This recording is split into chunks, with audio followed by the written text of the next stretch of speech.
Oke, kita mulai ya. Pernah nggak sih kamu ngerasa kalau di kantor itu kelihatannya sibuk jauh lebih penting daripada beneran efektif? Nah, di bahasan kali ini kita bakal bongkar fenomena yang kayaknya umum banget. Ilusi produktivitas.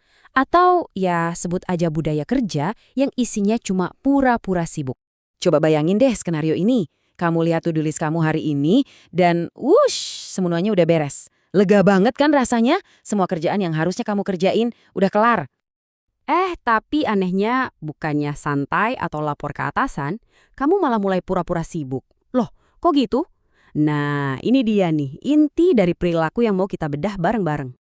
Pasti familiar deh sama gerakan-gerakan ini. Scroll-scroll dokumen yang padahal udah dibaca, buka tutup tab browser nggak jelas, atau yang paling klasik, cuma gerak-gerakin mouse biar layar komputer nggak mati. Ya kan? Ini semua tuh ritual kecil buat menciptakan ilusi sibuk. Padahal kerjaan hari ini sebenarnya udah kelar dari tadi. Nah, inilah yang kita sebut sebagai ilusi sibuk. Intinya, ini adalah gagasan di mana aktivitas yang kelihatan sibuk itu lebih dihargai daripada hasil kerja yang sebenarnya.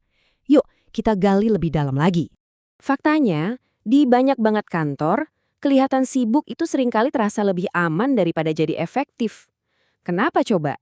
Ya, karena kalau kamu efektif, artinya kerjaanmu cepat selesai. Dan kalau cepat selesai, bisa-bisa malah dianggap kurang kerja keras. Aneh kan? Jadi, kenapa sih kita sampai ngelakuin ini? Jawabannya ternyata ada di psikologi keamanan. Ada rasa takut yang mendasar banget yang mendorong perilaku ini. Gini loh masalahnya. Dari zaman sekolah sampai masuk dunia kerja, kita tuh diajarin caranya nyelesain tugas. Bikin laporan, siapin presentasi, kirim email, beres. Tapi, kita jarang banget diajarin caranya nunjukin nilai dari pekerjaan kita setelah tugasnya itu selesai. Jadi intinya tuh ada dua pola pikir di sini. Yang pertama, didorong sama rasa takut. Takut dianggap nyantai atau males, takut dikasih kerjaan tambahan. Nah, ini yang bikin kita mandek. Di sisi lain, ada pola pikir yang didorong sama pertumbuhan. Fokusnya itu gimana caranya mengomunikasikan nilai kerja kita dan aktif nyari tantangan baru. Nah, perilaku kayak gini nih yang akhirnya ngejebak kita. Sebut aja jebakan produktivitas. Kamu kelihatan sibuk, tapi sebenarnya kamu nggak benar-benar bertumbuh. Hasil akhirnya gimana? Ya, kamu mungkin kelihatan jadi karyawan paling sibuk di kantor. Tapi kamu nggak ngembangin skill baru, nggak nambah koneksi, dan ujung-ujungnya karirmu juga gitu-gitu aja. Kamu menukar rasa aman jangka pendek dengan stagnasi jangka panjang. Nggak sepadan kan? Oke, terus gimana dong cara keluar dari jebakan ini?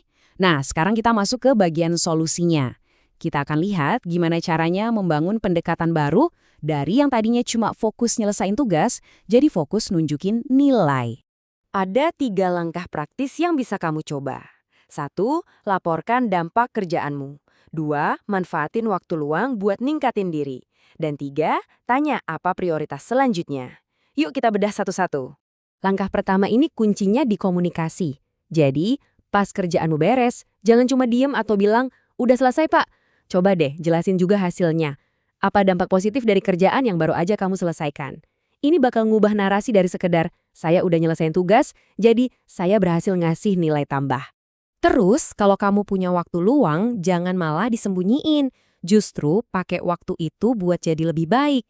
Misalnya nih, kamu bisa belajar skill baru yang relevan, bikin atau rapiin dokumentasi, biar tim makin gampang kerjanya, atau nawarin bantuan kecil ke teman satu tim.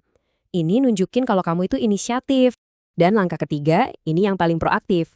Langsung aja samperin manajer kamu dan tanya, Pak, prioritas selanjutnya apa ya yang bisa saya bantu kerjakan? Cara ini nggak cuma nunjukin kamu efisien, tapi juga nunjukin kalau kamu peduli sama kesuksesan tim dan perusahaan. Ketiga langkah tadi, kalau dilakuin, ujung-ujungnya bakal ngarah ke satu tujuan. Ngubah cara pandang orang ke kamu.